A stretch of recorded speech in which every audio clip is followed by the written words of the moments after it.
واحد يتزوج فات سكن مع نسابته بعد شهرين امه اتصلت له وقالت له يا ولدي اوعى تاكل مع نسابتك دي لو تشرب عندهم البيت دي يزول اخواتها مشهورين بتاع سحر وكواديك وحاجات زي دي اوعى.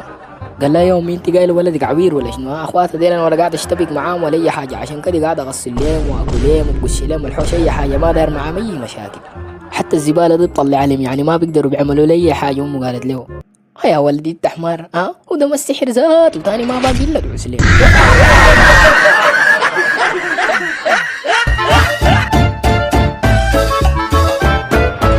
آدم جوا.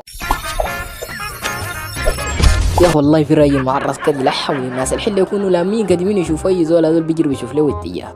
يوم من الايام كان مارك راكب له باص والي، الباص مزرقين الناس مشمعين، جات مرة دايرة تركب ما لقت اي مقعد حامل، قام لا من المقعد وقعدت في المقعد.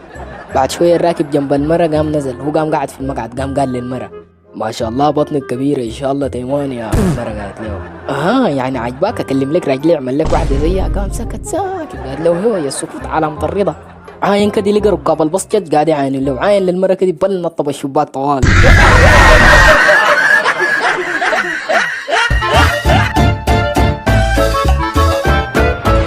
آدم جوا.